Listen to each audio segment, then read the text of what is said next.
operating settings to be pushed from the NDMs. So this need to be verified for the Android 16. So Ngayon pa lang ako magtatanghalian. with respect to having the I wasted my time in the school this afternoon for almost an hour. will happen apart from some of the PCRs which have been requested for UEL. Permission manager has just mentioned that you can Dahil yung anak ko, major retail customer nawawala yung notebook niya sa science. their applications to be Examination na tomorrow sa science. before the customer used to come to, I mean not just this customer, Of course, used to come to kailangan niya mag-review, di ba? find their apps, Yung science niya noong July 15, apps with relevant certificate. hiningi ng teacher niya para for correction. Means i-check. First thing is, we are actually whitelisting the Now, application. July 15 binigay niya sa monitor nila. Kasi dito sa school nila, meron nakatoka sa school, sa classroom nila. May class monitor sila, tapos may monitor sila dun sa rack na tinatawag nila RACK. Siya yung nakatoka para sa mga notebooks or books na iniiwan ng mga bata sa school. I mean, the customer doesn't need to go through that pain So, of July 15 yun. sending an email, creating a PCR, and then getting the app signed. July 16, So this dahil hinihingi ng anak ko kasi nga kailangan niya magre-review siya eh. required OS Dahil ang exam ng science nakaschedule sa Sabado. Absent si teacher niya, pero hinahanap niya doon, hindi niya nakita. required changes in the common Samantalang yun sa mga iba niyang classmate na doon na. This fabric online license is one of the feature in the fabric Okay, sige. where we are Sabi ko kako kahapon, nandun ako sa school. content given the fabric team. I was asking for the notebook. SDK of the Android Hindi nakita ni Shanvi. Walang tumutulong sa kanya. Nobody is helping her to find the notebook in the classroom. 54 Kasi ganyan yung school. The teachers in that school, they don't give a and online babalang bad words. They don't care. this SDK to all the APIs and some fabric. Okay, sige. Together. I was still nice, polite, civilized kahapon. I think the customer, if they have a hotel, I think, on I guess Now, fabric dashboard, today, the customer will pumasok na si teacher science. return the license, Tinatanong ni Shanvi yung notebook niya.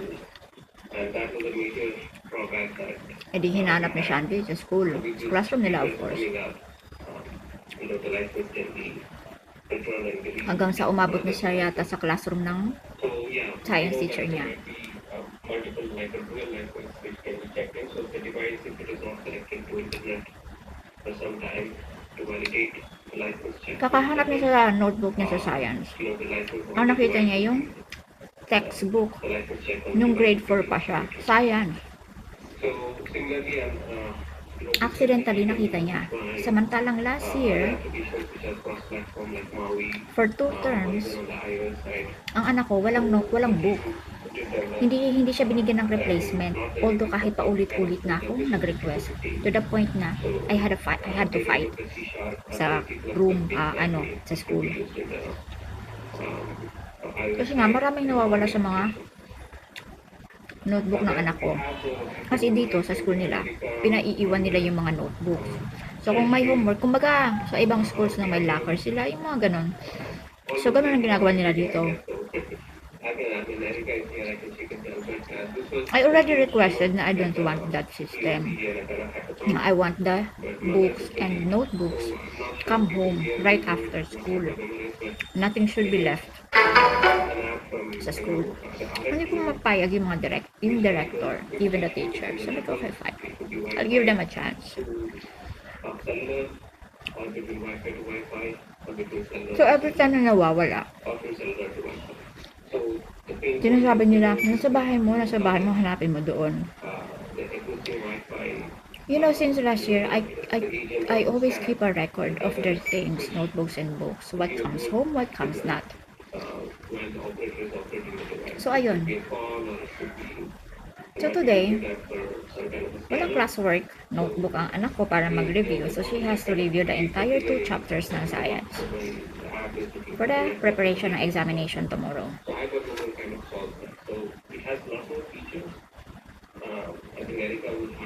Nobody even bothered to help my daughter to search for that notebook in the classroom. Kasi I went there again this afternoon and I wasted. I'm talking to myself. I'm talking to myself. Yeah. asawa ko, tinatanong ako sino daw kausap ko. Sa totoo lang, visit na visit ako ngayon to the point na eto ko, nire-record ko sarili ko. So, nagsayang ako ng almost 1 oras doon sa school. Kakahintay kay Shanbei. Hindi ko siya tinulungan eh. They did not allow me to go up to help my daughter to search for that notebook. Policy daw nila. Sa totoo lang, it's actually, they should have allowed me. Dahil it's not school hours anymore. Uwian na eh. Nag-uwian na nga yung mga teachers. So, okay, fine. So, 35 minutes. More than 35 minutes na, nandudun pa rin yung anak ko ah. So, I was just controlling myself.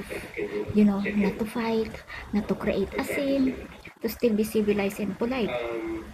So, I said, pwede nyo na ba, can you allow me to go upstairs and help my daughter find her notebook? Because in the first place, it's not her fault that her notebook is missing. Nobody is even helping her and she's been there for more than 35 minutes.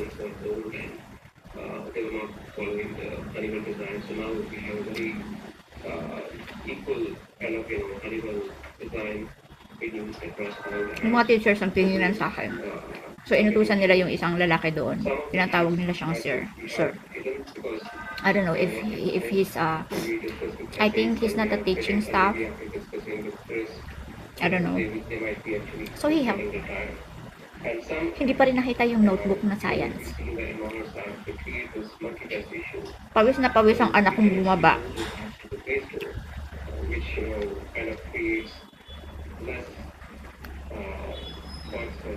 Dahil wala nga tumulong, nobody helped her. See, that school doesn't care at all. Negligence na, no accountability. I already spoke to the science teacher this afternoon. She did not even bother to give her own notes. Well, I am assuming she should have her own notes. So in case na mga ganitong emergency, a notebook is missing of a student, at least she can, lend her own notes, right? Siguro meron naman.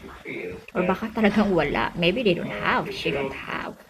Having everybody go to the UI team and ask them for designs, this is again a fabric initiative that why don't we use a common library, like, how the button like us. Kung ako lang ang masusunod, I even don't want my daughter to study anymore there in that school. Ayoko na siya mag-aral doon. I would rather prefer her homeschool. Much better na ganun. Kesa everyday, you have to bear idiots at school, I'm sorry, I'm calling it idiots. Because people who doesn't know how to care to a student's needs, neglectful, for me, it's idiots. They are idiots. Those are idiot people who doesn't know how to care for the student's need. Bata, a kid, a child. They just don't care.